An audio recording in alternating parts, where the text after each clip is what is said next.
Hello, everybody, and welcome to another My Music. Today, I'm going to be speaking to somebody who lives in and around, I believe, but I will find out where I used to come from. If you know where that is, then unlucky you. If you do know where I live now, then I have to shoot you because I don't want people coming to my door. But first, before all of that, we're going to have a wonderful piece of music, which will last about 20 seconds from the lovely people at Analog Trash. Enjoy it and then come back for more conversation. Keep on, don't stop.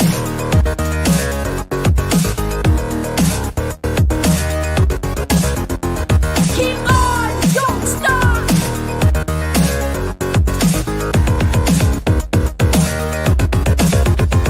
Keep on, don't stop.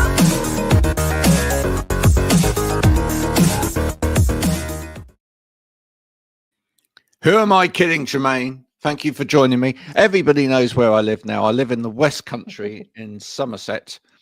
And there's people knocking at the door now as I speak. But I believe, and I could be wrong, but I believe you must come from the sort of, or you live in and around the Bedfordshire area. Is that right? I do, yes. I'm very proud of it. There's nothing not to be proud of. Bedfordshire, wonderful place, with John Bunyan's statue, and the wonderful concerts that go on down by the riverside every year. And I'm trying to think of something else in Bedfordshire that's worth mentioning as well. We used to have a Wimpy, do you know, many years ago. I don't know how, No. I don't know how many years you've lived in Bedford. Not that many years, and also Wimpy is not my thing. So No, well, it used to be my thing as a child because my mum refused to take me to McDonald's because Wimpy had plates. Oh, Yeah, and she thought it was shocking when fast food first came out that these people would be eating without knives and forks and plates. You see, and Wimpy still did plates back in the day. There you go. How long ago did you move to the wonderful area of Bedford? I think it's been about 15 years now. Lovely. And where were you before that? Before, I used to live on the kind of Hertfordshire Essex border, Right. kind of like near Stansted Airport, that kind of area. Oh, that's a little bit of a change then. A little bit of a change. Yeah. It was a bit of Yeah. a shock. I mean, where I used to live, people used to like walk down the road and kind of say hello to each other, and I did that in Bedford when I first moved here, and people thought I was very strange, so I stopped.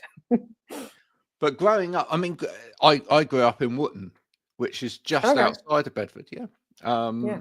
Lovely little place. Much bigger now than it was then. When I was there, or as a child, at one point the population was only about 3,500 people. That's a whole area that has grown massively over the years. The whole Bedfordshire area. What's it like now, music-wise? I mean, we had a Squires and places like that to play. But what's it like now?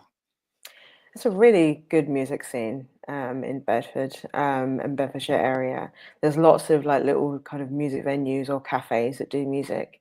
And of course, we've got quite a few festivals as well. So we've got the Bed Fringe Festival, which I perform at every year, which is coming up in July.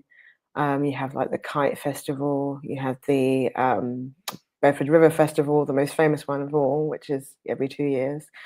But you have loads of other kind of like, like DJ kind of like festivals that go on, and the proms in the park. There's so much music and so much art going on here. It's wonderful. I love it. Oh, I love that. I love that. And what about rowing? Are you any good at that? Because that's obviously a big thing. Yes, we're very big on rowing here in Bedfordshire.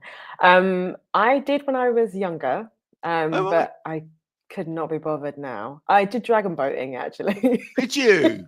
Yes. You? Yeah. I remember training on the Bedford River before I even moved here. Wow. But yeah, no, those days are gone. I don't think I've got any upper body strength anymore. Wow. Mind you, it helped develop the lungs though for for the singing side of things. Yeah, must have. Maybe, yeah. I mean, Oh I can't say yeah, that I was singing while I was doing it because I was not, but might have improved the lung capacity. So when did music start for you? Were you young when you first started Oh, singing, etc.? I think music started for me before I was born. Oh, I love that answer. Because my parents were both musicians, and had like a gospel rock band, and they used to travel across Europe doing tours. Wow. And my mum actually told me she was pregnant with me when she was performing on stage in Germany. So I think that's why, one, I feel very comfortable on stage because I was there in the womb, and two, why I find German quite easy to learn. Yeah, I guess I was picking it up in the womb. yeah, must have done. Gospel folk? What sort of music were they playing? What? They were doing a cross kind of genre between gospel and rock and funk. Wow. Yeah, they were really, really ahead of their time. Yeah, yeah, Yeah, and they were kind of involved in the first trip that where the LCGC gospel choir started out. yeah, yeah. Like they were on that trip and kind of like were part of that history being made, I guess, which was very exciting. Wow, wow. Did you all attend growing up as well? Did you all attend church in Bedford area, or no? Was that Oh, Stevenage area? Hertfordshire, Hertfordshire Essex. area. Yeah, yeah, yeah. Yeah, we did. Like, and I wasn't really a fan of it when I was younger because they always made me up with like ribbons in my hair and like Oh, to wear those dresses that had all that lace on them that was just really itchy and stuff. But um, I think when I got to the age where I fully understood what church was about, that's when I actually started to enjoy it. But mm. when you're a kid, you just don't know. You're just you just go because your parents take you and you have to wear this and you have to sit here and you have to do this. But really actually understanding and learning about the love of God, like that's what really changed for me. And then I started wanting to go for myself actually and to think, actually, I quite like this place. This is nice. Yeah. Okay. So it became a personal relationship, and it became Yeah, and it became a faith, etc. Later on. But yeah. it's interesting. I mean, whether people have had continued with their faith or not, or gone away from church or whatever on the show. It's amazing how many singers that I've had on that grew up within the church environment and will at least acknowledge, if nothing else, that actually it did marvels for their ability to sing and sing with other people as well, because and Mm. you've done a lot of backing singing as well, haven't you, in your time? Yeah, yeah. I think I remember watching the Whitney Houston kind of film that they did recently about her life, where in the film her mother said to her, "If you can learn to sing gospel, you can sing anything." And I realized how true that is. As you were saying, a lot of singers like grew up singing in the church, and it really is an excellent foundation musically. Challenging. It's really challenging, and it's one of those things that because you are able to sing gospel, which is kind of one of the most challenging things to sing, then everything else doesn't seem as difficult. And it gives you a really firm foundation as a singer, but also it gives you discipline as well. Because if you're learning to sing with a choir, you having to learn to sing with other people and to harmonize and to practice and to get it right. So that then it kind of, it will set you up for the rest of your career in that kind of discipline of kind of like practicing and kind of like learning to harmonize and sing with other people. And so I think that's been a really good foundation for me. So yes, I have sung backing vocals for other people, one of those people being Beverly Knight. I remember the first time I just went over to say hello to her because I was really nervous. I thought, I don't know what I'm going to say to her, because it was a group of us singing, and I just thought, we're in the background, and it was for a TV program. And I kind of just went over and said, "Hello, my name is Tremaine." I didn't need to say anything else because she knew who the lady that I was named after, who was a gospel singer. And I was like, "Oh, great." You got really worried and nervous about what you're going to say to someone, what you're going to have in common. But really all I had to do was say my name. She was like, "Oh, like Tremaine Dawkins." I'm like, "Yes, I'm named after her." And suddenly we're talking. So I think that let me know that she also had a gospel background, and it explained why she's also such an amazing singer, and so professional what she does, and also just really kind as well. So yeah, I think it's awesome to have that foundation in the church as a singer. It will really set you up for the rest of your career. No, absolutely. Oh, and what a lovely story that is. What an absolutely lovely story. And but the other thing as well is, and the bit that you haven't mentioned there, you said you know you need to be disciplined and you need to sing along other people alongside other people as well. But the other thing is, because it's church, not like a stage and whatever, Mm. you also have to sing against sometimes people that can't sing. And I mean, as bad as that may sound, it's absolutely true though as well. That I'm sure that there's an element by which anybody that grows up and sings within that environment manages to cut out anything else that's a bit of a distraction as well, because you do get the bad Yeah. voices, or you do get like the children screaming, or you do get, which Yeah. you don't get in sort of a standard kind of performance arena, do you? But No. so that's actually quite a useful skill to hone as well, that you can really just Yeah. focus in. Yeah. I mean, that again will add to your professionalism later on in your career, because you do. You're right. You have to learn to cope with, or not just cope, adjust, like That's to a whatever good word. situation. So sometimes you will be with musicians that you have never played with or sung with before, or singers that you've never sung with before, and you have to make it work. You need to find your way of singing. Like, so that person, let's say for example, I sing what is called mezzo soprano, which is between alto and soprano. Yep. But then if I am, let's say for example, part of a choir and they have lots of altos, they hardly have any sopranos, and they don't have three or four part harmony, they only have two. So then I would then learn to switch over to soprano, because I know that my vocal range can cover some of the sopranos, but when they get to a certain bit, then I'm like, yeah, I can't follow you, but hopefully we're not going to go that high today. But like, so I know that all the other altos, if they sing low, wouldn't be able to sing that high. So I will switch over. Or vice versa. If they need more altos, I'll switch over to altos. If they've even needed tenors, sometimes I've gone to tenor, because I know that I can sing quite low. Again, if they go to a certain point, I can't follow. But you just learn to be versatile. You learn to be able to sing in whatever key that keyboard player can play in. You learn to kind of like, to at the moment's notice, we're going to change this song because we feel that the Spirit is telling us that this song is a song that needs to be sung, and it wasn't prepared because we didn't know we were going to do it. You just need to learn to jump in there, and it's really, really good practice, because I've been, especially with TV, because with TV work, it is so up in the air. You'll be in the dressing room for hours and there's something like, we need you now. Yeah. And you have to be ready. You have to be able to change tempo. You have to be able to slide into a note. You have to be able to scale down into a note. It's all like, really... we've suddenly now changed the key of this song. Yeah. And you have to be able to adapt and to go with it. So I think all of that, I learned in the church. I learned, and those situations where I thought, oh, that was difficult. Yes, it was difficult because I, was working with musicians or people that I hadn't worked with or who were different to me. But it's made me who I am today as a singer and as a performer, to the point where I feel quite comfortable now if things aren't, things are changing or I how to talk. I am calm as anything, because I know, what, I can handle this. It's fine, Seen it all before. Been there, seen it. Been there, done that. It's going to be fine. Got the t-shirt. Was it the church that you grew up at? Was it quite a gospel? Was it a gospel sort of Pentecostal type church? Was it?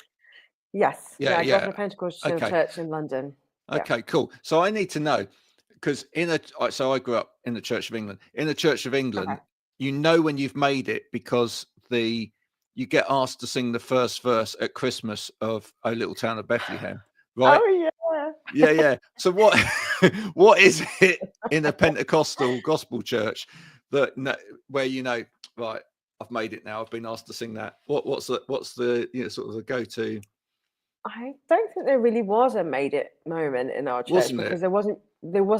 you didn't have stars in the church that I grew up in. Love that. It was that we have everyone is praising the Lord. We're all on the same level. So you will have the people who are more the singers or more the choir, but there wasn't like necessarily lead singers in the choir. The choir were all singing together in harmony. There wasn't any standout stars, if you were, as you would have more so in probably churches in America, where you have like one lady who's singing lead and everyone else is following. It wasn't like that. It was more that it's worship. This is not a performance. It's not sister There were concerts for things like that. Or if someone, for example, was visiting, like music ministry kind of like group. But generally, on a Sunday, it was just we're all here to worship God. We're all here to sing together. But you would have like harmonies though, which is hilarious because people would literally just fall into their harmonies as a congregation. But it still happens now in my family. We'll start singing happy birthday like to someone and we'll all literally just fall into our harmonies, and it's like we practiced it.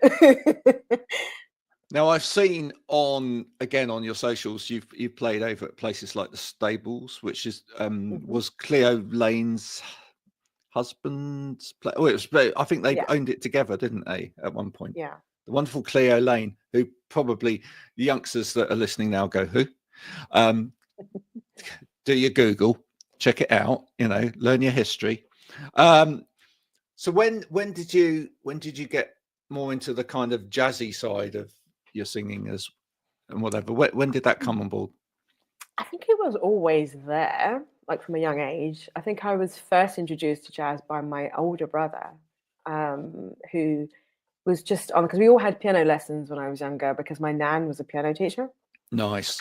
But I hated it. Absolutely hated my lessons. I found it so boring. I was like, well, you just play the same thing over and over again, and it was just like, oh, I don't even like these songs. So there's a recurring theme here, which is if someone tells you to do it, you don't like it, and then once you've decided it's a good thing, it's fine. Yeah. I think the recurring theme, if anything, to be kinder to myself, is that I am how do you say unconventional. So I'm outside of the box as a person. So anything that I learned as a child that was inside the box felt really uncomfortable to me, and I didn't like it. It was only when I got out of the box or realized that there was something outside the box that I was interested. So that's what happened with the piano. My brother was on the piano and he was just playing something that he had written, and it was really jazzy. And I was literally, for the first time, I was like, you can do that? You can break the rules. You don't have to do it from the music. It doesn't have to be in 4/4 time. Like for me, it was mind blowing. It was like, what? And then he would as a teenager, where he'd play Jamiroquai and like Stevie Wonder and stuff, and I just my mind is being blown because I've grown up with gospel. My parents were really into like Michael Jackson and stuff and a bit of rock and stuff, but I hadn't really heard much jazz. I'd heard classical music at school, and I'd like choral music, but I hadn't really heard jazz. And the first couple of times I heard it, I think I just fell in love with it. I just thought, because with jazz you can break and bend the rules, right? And I think that's what I really loved about it. Just kind of it's all the right notes in the wrong order bit. Yeah. yeah. And it somehow just sounds right, even where you're doing something that's your piano teacher would have told you was wrong. But it just feels so right. yeah. There's a bit of discordancy there, but it works. Or there's you're kind of repeating phrases, maybe almost too many times, but it's fine. It's okay. It's fine. So there was Jamiroquai as well. So there was kind of a funk stroke, influence there. Acid jazz growing in there as well. So that then kind of brings in like that beat and that ability Mm. to move your body to all of this, etc. Yeah. Yeah, and those bass lines as well. Like, yeah, I love a good bass line now in my songs. Yeah. Is that Yeah. an absolute must now? Is that, you know, you got to. No, it depends on the song, because I Yeah, think yeah. if anything, my style is fusion. So Hmm. as we've talked already, I had the background of gospel. I kind of like learned and was introduced to jazz. I had my parents who were slightly into rock.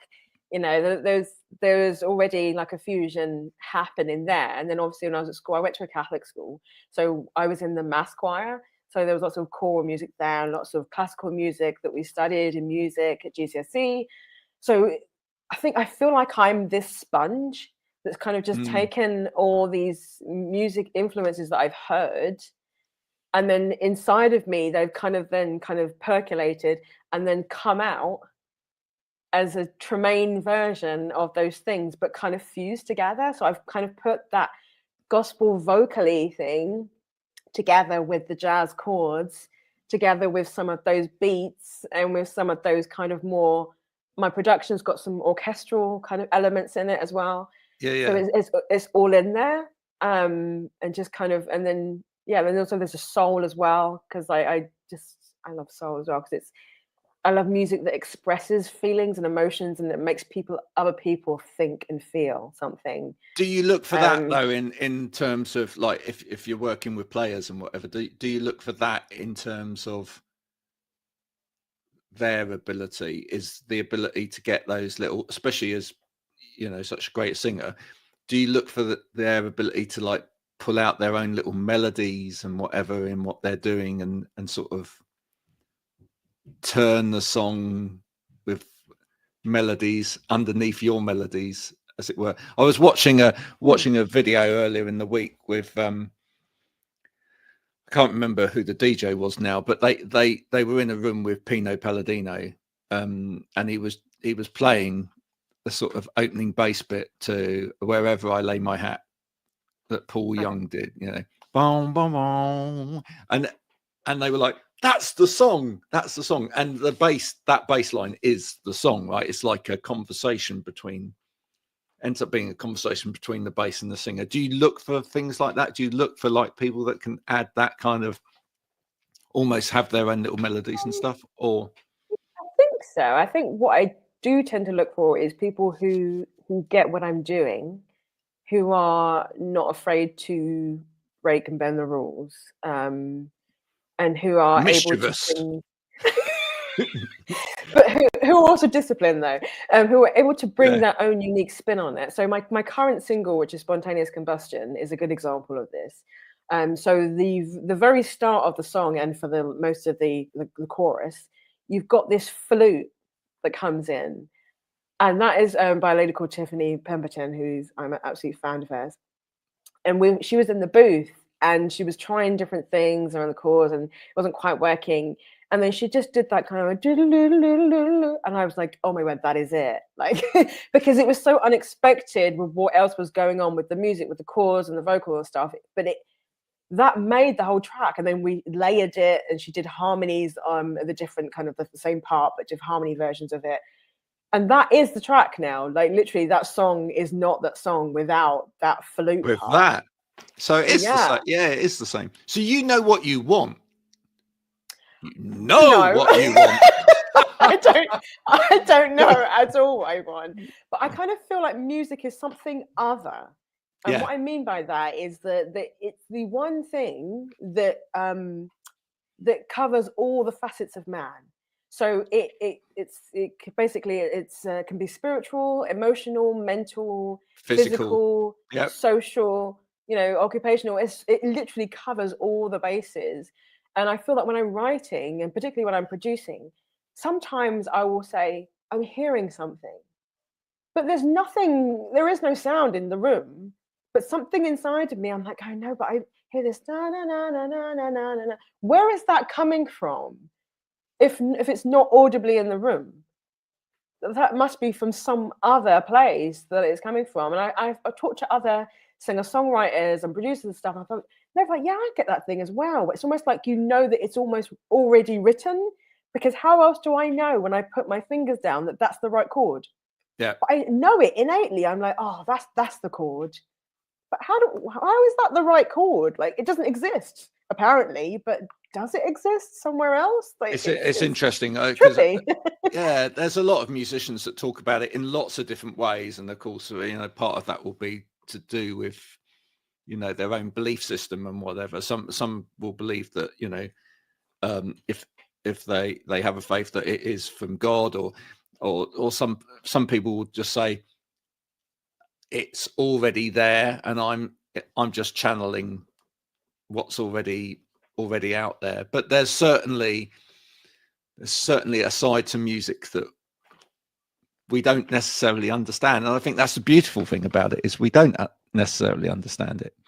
It's like no other form of communication on the planet, is it? No. It's completely unique. And I feel very honored to have the gift of music, because I kind of feel that it's a very important, significant, and powerful gift to have. And I hope I always use my powers for good. But yeah, I do. I have a sense of it, particularly when I do live performances. When people come up to me afterwards and they say like, oh, I just really got what you were singing about, or that just got me right here. It means something to me that actually I had an impact on somebody else, on another human being, with this gift that I've been given just by using it. That I was able to meet people in an emotional way, or a spiritual way, or some other way than just walking up to them and saying hello. I was really actually touched by this one lady who came to one of my concerts. And it was one of those days where I just could not be bothered to sing at all. But obviously I had already had a date, so I had to fulfill it. But she came up to me after and she was like, I've just had brain surgery because I had a tumor. Wow. And this is the first time I've been out in 6 months because I've been recovering. And she said, this is the first thing I've been to. And she said, I'm so glad that I came to this. It's exactly what I needed. Like, I felt just so connected. I just felt like so at home. And I just thought, oh my word. Like, and was that quite a lesson to you then on a day when like, I don't really want to do this, that yes. someone was giving you a kick up the arse and saying, that's why you're doing it. Yeah, I thought of it more as encouragement, but because I think encouragement is the courage to keep going. And sometimes you just feel, particularly in this music industry, it can be rough. Some days you just feel like, I'm just so tired, I just don't feel like I'm in the mood. I feel discouraged sometimes. So to go and to sing good news and positive music sometimes is like, I don't have it. But obviously you still do it. You still, give what you've got. But when she said that, I thought it's really important for me, even if I am having one of those down days, to still keep going, because sometimes what I think is a thimbleful, to somebody else is an ocean. So like, even if I don't feel like I've got much to give that day, what I do give is still more than enough and can still really impact somebody else, particularly if they're going through something really difficult, something worse than what I'm going through. So that really encouraged me to kind of just keep going and just keep doing it, and to realize that it can have more of an impact than I know, just to sing my songs and just to sing it from my heart. I think there's a parable in there somewhere. Ooh, go on then. I think that's the widow's mite, isn't it? Oh, right. Yeah. Okay. So I have another story, but I'm not sure if I should tell it because it's my sister's story. But no, there are times where you think that you're running out and you're not. So I think it's also important for me to remember to keep replenishing myself and to look after myself, because as someone once said, you can't give what you don't have. I think it was Richard Raw. You can't give what you don't have. So I realize it's important for me to have at least one day off a week, where I'm not connected to any social media, where I get to just introvert, because I am actually quite an introvert, and I kind of like, make sure that I've got that I'm kind of like, have people around me that will be praying with me and for me, encouraging me, that I'm going to church and community. I'm just doing stuff that are fun, because the more I kind of feed and invest in my own health and well-being, is the more that will shine through in my performances and in my music that I'm producing and putting out there. So, and I don't want anything that I do to be less than I'm able to do. So I have to keep looking after myself. So keep brushing them looking teeth. after yourself. There you go. If you ever see Tremaine live, the tour T-shirt will say, "Just keep looking after yourself." There you are. What a positive thing that would be to put on a piece of merchandise. I don't see enough of that. Maybe that's a really good thing. Thank you so much for coming and joining me today. I told you time would just fly by. Thank you for sharing. Yes, absolutely. Before you go, what we're going to do is we're going to put your new track on the MyMusic podcast playlist. Yay! Okay, so that people can pick up and share it from there. But is there anywhere else you would love people to connect with you? Would it be on the Instagram or anything like that? Yeah, I am on Instagram. I'm on Facebook. I have a YouTube channel. I also have my own website. I'm on Spotify, Tidal, Deezer, all of the streaming platforms, whatever you listen to music on. I'm also on Bandcamp as well. Love Bandcamp. So yeah, you can mostly find me if you type in Trem Music, which is TREMMUSIC, Trem Music. And most of my social media or accounts will come up on that. But also you can find me by typing in Tremaine Dawkins, if you can spell it. It is quite an easy word to spell. That's just IT. But Tremaine, I mean, love a bad joke. There you go. Sorry, dad jokes at this time of the day. Folks, it's the wonderful Tremaine. I hope you've enjoyed this conversation today. If you have, then please do go and share it with friends and family. Do check out Tremaine's music. We will put links in and around this podcast as it goes out as well to make it easier for you to find. It's been an absolute pleasure talking to you today. Thank you very much indeed. Thank you. Folks, stay safe out there. Enjoy new music every week with MyMusic, and we'll see you again soon. Until then, bye for now.